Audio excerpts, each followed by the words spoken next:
چھوڑ دیں۔ ابھی میرے خطبے کو روک کر جو مولانا نے آپ لوگوں سے بیٹھنے کی گزارش کی ہے اور اس میں یہ بھی کہا ہے کہ چند جملے کہنے ہیں، تو بہت اچھا ہے میرے حق میں، مگر میں یہ کہتا ہوں آپ سے کہ اگر آپ چند جملے سننے کے لائق بھی اب نہ رہ گئے ہوں تو دعا کر لیں گے۔ بیان کوئی ضروری نہیں ہے، بیان بہت ہو چکے ہیں، اور یہ بات میں ناراضی میں نہیں کہہ رہا ہوں، بلکہ اس لیے کہہ رہا ہوں کہ دین کی بات اپنی ضرورت سمجھ کے جن کو سننا ہو انہی کو فائدہ ہوگا۔ اس لیے نہیں کہ ایک مہمان بیٹھا ہے اس بیچارے کی عزت رکھنے کے لیے بات سن لی جائے، بالکل نہیں۔ میں تو سچی بات یہ ہے کہ بہت چھوٹی عمر سے تقریریں کرتا آیا ہوں، اور اب وہ شوق جو ہوا کرتا ہے وہ تو نوجوانی میں پورا ہو گیا تھا، اب تو ضرورت اور ذمہ داری سمجھ کر کچھ کہتے ہیں اور جاتے ہیں۔ تو اس مولانا نے جو فرمائے میری محبت میں، مگر میں اس کو کینسل کر رہا ہوں۔ آپ اگر دو چار جملے بھی سننے کی پوزیشن میں نہ ہو تو اٹھ سکتے ہیں، جن کو اٹھنا ہو بے تکلف اٹھ سکتے ہیں، لیکن جو یہ سمجھیں کہ فائدہ ہوگا اور وہ سننا چاہیں تو چند منٹ میں بات کروں گا۔ میں تو دارالعلوم میں سبق بھی جب پڑھاتا ہوں اور مجھے محسوس ہو کسی دن کہ طلباء کی طبیعت میں آج کوئی خاص وہ ہے کہ سبق پڑھنے کے سلسلے میں، تو زبردستی سبق پڑھانے کی کوشش نہیں کرتا، میں اس کو علم کی غیرت کے خلاف سمجھتا ہوں۔ اسی طرح سے دین کی غیرت کے خلاف ہے یہ بات، اور دین کی قدر کے خلاف ہے کہ ہم زبردستی کسی مجمع کو کچھ سنانے کی کوشش کریں۔ مجھے اس معاملے میں بڑی غیرت ہے، اس لیے میں اس مضمون کو اور کھولنا چاہتا ہوں۔ بعض جگہ ایسا ہوا جلسوں میں اسی طرح سے کہ ناظم جلسہ نے اعلان کیا کہ آپ کا بڑا شکریہ، آپ نے بڑا ساتھ دیا اور اب امید ہے آخر تک ساتھ دیں گے، اس کے بعد میرے نام کا اعلان کر دیا۔ میں نے کہا لوگوں سے بیٹھ کر کہ انہوں نے جو کہا یہ تو ان کا اخلاقی فریضہ تھا، چلیے آپ کو مہمان سمجھ کر یہ کہہ رہے تھے، مگر میں اپنی ذمہ داری یہ سمجھتا ہوں کہ آپ سے یوں کہوں کہ جو اپنے فائدے کے لیے بیٹھنا چاہے وہ بیٹھے، اور جو یہ سمجھ کر بیٹھے کہ ہم پہ احسان کر رہا ہے وہ ابھی چلا جائے۔ صاف بات ہے۔ بات یہ ہے ہم کچھ نہیں، حقیقت یہ ہے کہ ہم صبح و شام دن اور رات قسم کھا کر کہتے ہیں، اللہ تعالیٰ کا شکر ادا کرتے ہیں اس بات پر کہ اللہ نے اپنے دین کے ساتھ کچھ وابستگی دے رکھی ہے، لیکن اللہ کا دین اور اللہ کی ذات اور اللہ کا نام یہ بہت بڑی چیز ہے اور بالکل بے نیاز ہے۔ کسی کی ضرورت نہیں ہے اللہ کے دین کو، نہ ہماری نہ آپ کی، نہ کسی بڑے سے بڑے عالم کی، نہ کسی بڑے سے بڑے پیر کی، نہ کسی بڑے سے بڑے داعی اور مبلغ کی، نہ کسی بڑے سے بڑے لیڈر کی، نہ کسی خطیب کی، کسی کی ضرورت نہیں ہے۔ اللہ تعالیٰ نے اپنے بارے میں جو بات کہی ہے وہ مجھے یاد آ گئی۔ آپ کے حساب سے چند جملوں سے بھی زیادہ ہو گئے بولنا۔ حضرت ابو ذر رضی اللہ تعالیٰ عنہ کی ایک روایت ہے، اس میں رسول اللہ صلی اللہ علیہ وسلم نے اللہ تعالیٰ کی طرف سے بتایا ہے کہ اللہ تعالیٰ اپنے بندوں سے کیا کہتے ہیں۔ تو اللہ تعالیٰ اپنے بندوں سے کہتے ہیں کہ یا عبادی، ذرا ہلکی کر دیں آواز گونج رہی ہے، یا عبادی انی حرمت الظلم علی نفسی وجعلتہ بینکم محرما فلا تظالموا۔ پہلی بات تو یہ فرمائی، اے میرے بندو میں نے اپنے اوپر ظلم حرام کر رکھا ہے اور تمہارے درمیان بھی اس کو حرام کیا ہے آپس میں، لہٰذا ایک دوسرے پر کبھی ظلم نہ کرو۔ اور اس کے بعد یہ فرمایا کہ یا عبادی کلکم ضال الا من ہدیتہ فاستہدونی اہدکم۔ اے میرے بندو تم میں سے ہر ایک گمراہ ہے سوائے اس کے جسے میں ہدایت دوں، مجھ سے ہدایت مانگو میں تمہیں ہدایت دوں گا۔ یا عبادی کلکم جائع الا من اطعمتہ فاستطعمونی اطعمکم۔ اے میرے بندو تم میں سے ہر ایک بھوکا ہے سوائے اس کے جسے میں کھلاؤں، مجھ سے مانگو میں تمہیں کھلاؤں گا۔ یا عبادی کلکم عار الا من کسوتہ فاستکسونی اکسکم۔ اے میرے بندو تم میں سے ہر ایک بے لباس ہے سوائے اس کے جسے میں لباس پہناؤں، مجھ سے لباس مانگو میں تمہیں لباس دوں گا۔ اور اس کے بعد فرمایا یا عبادی لو ان اولکم وآخرکم وانسکم وجنکم کانوا علی اتقى قلب رجل منکم ما زاد ذلک فی ملکی شیئا، اگر سارے انسان شروع سے لے کر آخر تک کے تمام انسان، تمام جنات، وہ تم میں سب سے بڑے متقی آدمی کی طرح بن جائیں، یعنی جیسے حضرت محمد صلی اللہ علیہ وسلم کی طرح سب بن جائیں، تو اس کی وجہ سے میری بادشاہت میں کوئی بڑھوتری نہیں ہوگی، میری طاقت میں کوئی اضافہ نہیں ہوگا۔ وَلَوْ أَنَّ أَوَّلَكُمْ وَآخِرَكُمْ وَإِنسَكُمْ وَجِنَّكُمْ كَانُوا عَلَىٰ أَفْجَرِ قَلْبِ رَجُلٍ مِّنكُمْ مَا نَقَصَ ذَلِكَ مِن مُلْكِ شَيْئًا، اگر یہ سارے لوگ، دنیا کے تمام انسان شروع سے آخر تک کے، اور انسان بھی اور جنات بھی، تم میں سب سے بڑے نافرمان کی طرح ہو جائیں، مثلا ابلیس بن جائیں، شیطان بن جائیں سارے انسان، تو اس سے میری بادشاہت میں کوئی کمی نہیں آئے گی۔ بالکل اچھی طرح سمجھ لو، میری شان جہاں ہے وہیں رہے گی۔ اور اس کے بعد فرمایا کہ اگر یہ سارے لوگ قاموا فی صعید واحد، ایک میدان میں کھڑے ہو جائیں، وسأل کل واحد مسألتہ، اور ہر ایک اپنی خواہش کا سوال کرے جو چاہتا ہے، وَأَعْطَيْتُ كُلَّ وَاحِدٍ مِّنكُمْ مَسْأَلَتَهُ، اور میں تم میں سے ہر ایک کی درخواست پوری کر دوں، جو وہ مانگ رہا ہے وہ دے دوں۔ ساری دنیا کے کھربوں انسان میدان میں کھڑے ہوں اور میں سب کو دے دوں، تو مَا نَقَصَ ذَلِكَ مِمَّا عِندِي إِلَّا كَمَا يَنْقُصُ الْمِخْيَطُ إِذَا أُدْخِلَ الْبَحْرَ، اس سب کو دینے کے بعد میرے خزانے میں اگر کوئی فرق پڑے گا تو ایسا کہ جیسے سوئی سمندر میں ڈال کے نکال لی جائے تو سمندر میں کتنا فرق پڑے گا پانی میں، ویسا میرے خزانے کا حال ہے۔ یہ ہے اللہ تعالیٰ کی شان۔ تو اللہ بے نیاز ہے، اور اس کی وجہ سے اللہ کا دین بھی بے نیاز ہے۔ ہمارے زمانے میں جو حالات ہیں، اب میں بات بہت مختصر کر کے اشاروں میں کہوں گا، ہمارے زمانے میں جو حالات ہیں، مشکل حالات ہیں، ان حالات میں اللہ تعالیٰ سے روزانہ مانگیے کہ اللہ نے ایمان دے رکھا ہے تو اس پہ استقامت دے دے، اور اللہ سے توفیق مانگیے کہ اس ایمان کو بچانے کے لیے ہمیں جو کرنا چاہیے وہ ہم کریں۔ اچھی طرح سے یاد رکھیں، اللہ تعالیٰ دینے والے بھی ہیں اور اللہ تعالیٰ واپس لینے والے بھی ہیں۔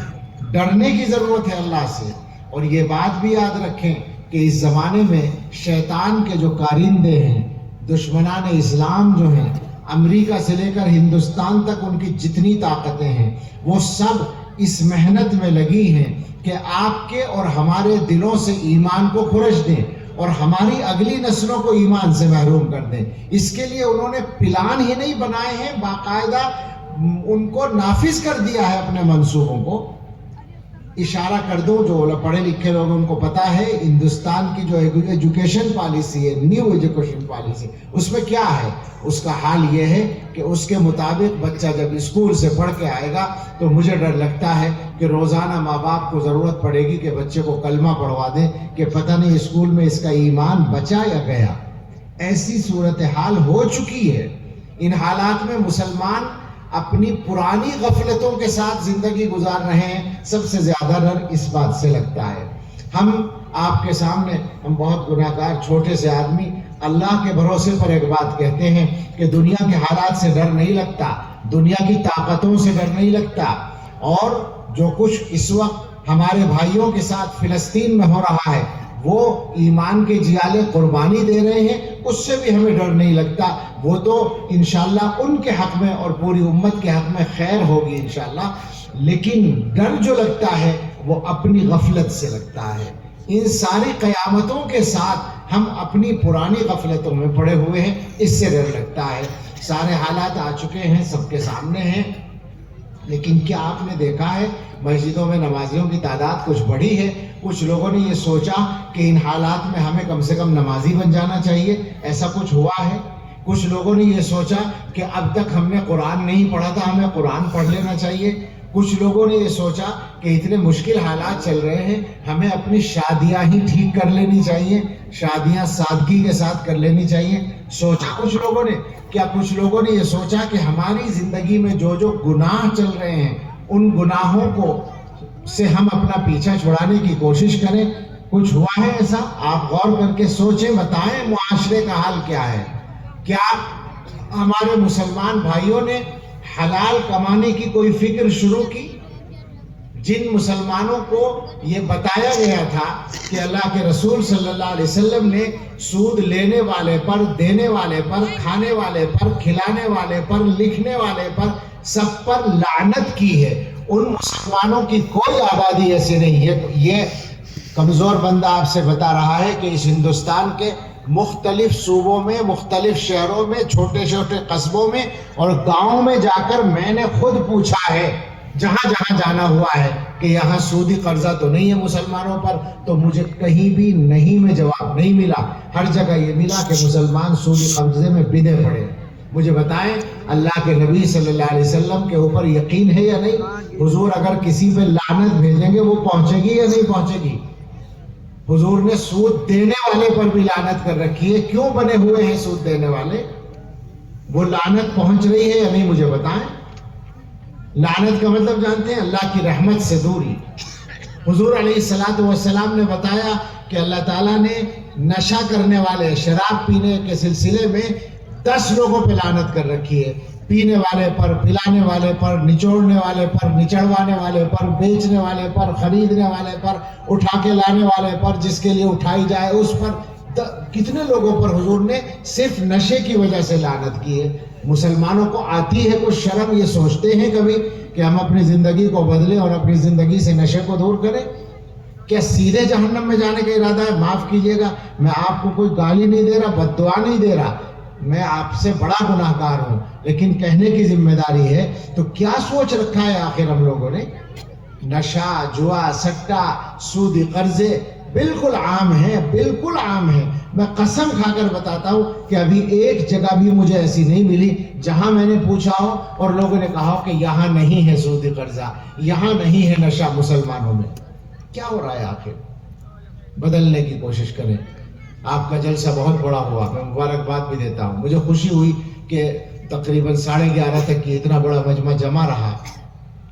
یہ تو الگ بات ہے کہ آخر میں ظاہر ہے کہ ایسا ہوتا ہی ہے کہ جب آخری مقرر آتا ہے تو چونکہ لوگوں نے تجربے کر رکھے ہوتے ہیں نا کہ مقررین کی جو حوصلہ مندیاں ہیں وہ بھی معلوم ہے. میں کسی پہ طنز نہیں کر رہا ہوں، لیکن میں صاف کہتا ہوں یہ بات کہ ہمیں اپنے جلسوں کو بھی ٹھیک کرنے کی ضرورت ہے. ہمیں جلسہ مغرب کے بعد شروع کر کے 10 بجے ختم کرنا چاہیے اور اس وقت عشاء پڑھ لیں، عشاء سے پہلے دعا کریں. یہ طریقہ ہمیں بنانا چاہیے جو قانون بھی ہے اور جو صحیح وقت بھی ہے. آپ ایمانداری سے سوچیں کہ یہ جو مجمع 12 بجے، یہاں تو پھر بھی غنیمت ہے کہ 12 کے اندر دعا ہونے جا رہی ہے. بہت سے جلسوں میں 1 بج جاتا ہے، 2 بج جاتا ہے. کیا یقین ہے آپ کو کہ وہ 2 بجے اور 1 بجے دعا کر کے جانے والے صبح کی نماز قضا نہیں کرتے ہوں گے؟ بتائیں، اگر جلسے کی وجہ سے ایک بھی آدمی کی نماز قضا ہوتی ہے تو جلسہ تو بیکار ہے. جلسہ دین پہ چلنے کے لیے، جلسہ دین پہ عمل کرنے کے لیے، اور جلسہ رکاوٹ بن جائے دین پر عمل کرنے سے فائدہ کیا ہوگا؟ تو لوگوں نے بھی سوچا ہوگا کہ بھئی ایک اور آدمی آ گیا لاٹھی لے کے بولنے کے لیے، ہو سکتا ہے یہ بھی 1.5 گھنٹہ بولے، تو چلو ہم چلتے ہیں. وہ معذور ہیں، ان سے مجھے کوئی شکایت نہیں ہے، آپ سے بھی شکایت نہیں. مجھے کوئی اپنی تقریر سنوانے کا شوق نہیں تھا. آپ نے دعوت دی تھی بہت زیادہ اصرار سے تو میں حاضر ہو گیا. ہماری سعادت ہے ہمارا جسم، ہمارا بدن، ہماری زبان، ہماری کوئی صلاحیت جو اللہ ہی نے دے رکھی ہے وہ اگر اللہ کے دین کے لیے کہیں کسی بھی طرح سے استعمال ہو جائے تو یہ ہمارے لیے سعادت ہے. مگر گزارش یہ ہے کہ دین کو اپنی زندگیوں میں لانے کی کوشش کیجیے. مجھ سے آج ہی ایک صاحب نے پوچھا تھا کہ فلسطین کے مسئلے میں مسلمانوں کو کیا کرنا چاہیے. میں نے کہا فلسطین کے مسئلے میں دعا کے علاوہ کچھ بھی نہیں کر سکتے ہیں، لیکن اس ہندوستان کے مسئلے میں کیا کرنا چاہیے یہ پوچھو نا. فلسطین میں کیا کر لو گے تم جا کر؟ ہندوستان میں رہتے ہو تو یہاں رہ کر اپنے حالات ٹھیک کرو، یہاں اپنے کاروبار ٹھیک کرو، یہاں سودی قرضوں سے اپنے آپ کو بچاؤ، یہاں اپنے بچوں کی دینی تعلیم کا انتظام کرو، یہاں بچوں کے مسلمان مرنے کا انتظام کرو، مسلمان جینے کا انتظام کرو. فکر تو یہاں کی کرو، وہاں والے خود بہت ہیں اللہ کے فضل سے، وہ ہم جیسے ناکاروں کی مدد کے محتاج نہیں ہیں، ان کے پاس اللہ نے بہت مضبوط ایمان دے رکھا ہے۔ یہ جو ہمارا حال چل رہا ہے، ذرا سے لالچ میں مسلمان بکتا ہے۔ کیا یہ مسلمان جو محلوں کے اندر رہ رہا ہے، بستیوں میں رہ رہا ہے، گاؤں میں رہ رہا ہے، اپنے بھائیوں کے خلاف 200-400 روپے کے بدلے مخبری نہیں کرتا، جاسوسی نہیں کرتا، اپنی ملت کو نقصان نہیں پہنچاتا، اپنے مدرسوں کو نقصان نہیں پہنچاتا؟ بدلنے کی ضرورت ہے۔ برائیوں سے بچیے، گناہوں سے بچیے، اللہ کی نافرمانی سے بچیے، اور ہر کام شریعت کے مطابق کرنے کی کوشش کیجیے۔ بے تکلفی سے یہ بات کہوں کہ آپ نے جو بچیوں کو یہاں بٹھا رکھا ہے، میری ایک دفعہ ادھر نظر گئی ہے تو میں نے محسوس کیا ہے کہ بچیاں بعض بڑی بھی ہیں جو پردے کے قابل ہیں، ان کو جلسے میں نہیں لانا چاہیے آپ کو۔ اگر ہم لوگ مدرسوں کے اندر پوری شریعت کو نافذ نہیں کر سکیں گے تو دنیا میں کہاں شریعت نافذ ہوگی؟ سچی بات یہ ہے کہ مدرسہ ہو یا مسجد ہو، مسجدوں کا بھی یہی حال ہے، مسجدوں کے اندر جو کچھ ہو رہا ہے وہ عام طور پر شریعت کے خلاف ہو رہا ہے، مگر بس چونکہ ہماری چل رہی ہے لہذا ہم چلا رہے ہیں۔ میں اس موضوع کو چھیڑنا نہیں چاہتا، اس لیے کہ پھر اس میں 10 منٹ لگ جائیں گے۔ میں اپنی بات کو سمیٹنا چاہتا ہوں اس گزارش کے ساتھ کہ اپنے بچوں کی تربیت کی فکر کریں، اور جو حالات ہیں دنیا کے ان حالات کو سمجھیں۔ حالات کا مطلب ہے کہ آپ کی نسلوں کو ایمان پر باقی رہنے میں کیا کیا دشواریاں کھڑی کی جا رہی ہیں، اور ان دشواریوں سے بچنے کا آپ کے پاس کیا راستہ ہے۔ موٹے طور پر جو راستہ ہمارے سامنے، ہمارے ہاتھ میں ہے ابھی تک، وہ یہ مدرسے ہیں، یہ مکتب ہیں، جن میں بیٹھ کر یہ لوگ آپ کے بچوں کو اللہ کا کلام پڑھاتے ہیں، اللہ کا دین سکھاتے ہیں۔ یہ طے کر کے اٹھیے، جو لوگ چلے گئے اور وہ سن رہے ہوں وہ بھی یہ طے کر لیں کہ آپ کے گھر کا کوئی بچہ اور بڑا قرآن پڑھے بغیر نہ رہے، دین سیکھے بغیر نہ رہے۔ یہی ہم سب کا سب سے بڑا مسئلہ ہے۔ باقی مسئلے آسان ہیں، روزی اللہ کی طرف سے مقرر ہے، اور یہ بات ہمارے ایمان کا حصہ ہے کہ دنیا میں اللہ کے حکم کے بغیر نہ کوئی کچھ بنا سکتا ہے نہ بگاڑ سکتا ہے۔ حضور علیہ السلام نے اپنے چچا زاد بھائی حضرت عبداللہ ابن عباس رضی اللہ عنہما کو نصیحت کی تھی کہ یاد رکھو، اگر ساری قوم اجتمعت علی ان ينفعوک بشیء لم ينفعوک الا بشیء قد کتبہ اللہ لک، سب مل کر تمہیں کوئی فائدہ پہنچانا چاہے تو وہی فائدہ پہنچا پائیں گے جو اللہ نے لکھ رکھا ہے۔ وَلَوِ اجْتَمَعُوا عَلَىٰ أَن يَنفَعُوكَ عَلَىٰ أَن يَضُرُّوكَ بِشَيْءٍ لَمْ يَضُرُّوكَ إِلَّا بِشَيْءٍ قَدْ كَتَبَهُ اللَّهُ عَلَيْكَ، اور اگر سب مل کر تمہیں کوئی نقصان پہنچانا چاہیں تو وہی نقصان پہنچا سکتے ہیں جو اللہ نے تمہارے لیے لکھ رکھا ہے۔ جفت الاقلام ورفعت الصحف، قلم تقدیریں لکھ کر خشک ہو چکے ہیں اور صحیفے اٹھائے جا چکے ہیں۔ تو لوگوں سے ڈرنے کی ضرورت نہیں ہے، اللہ سے ڈرنے کی ضرورت ہے۔ سب کچھ اللہ کے اختیار میں ہے، سب کچھ اللہ کے ہاتھ میں ہے، البتہ جو اپنے کرنے کا کام ہے اسے کرنے کی بہرحال ضرورت ہے۔ اللہ تعالیٰ اپنے فضل سے ہم سب کو توفیق عطا فرمائے، اور ہمیں بھی اور ہماری نسلوں کو بھی دین پر قائم رہنا آسان فرمائے۔ آمین۔ وآخر دعوانا ان الحمدللہ رب العالمین۔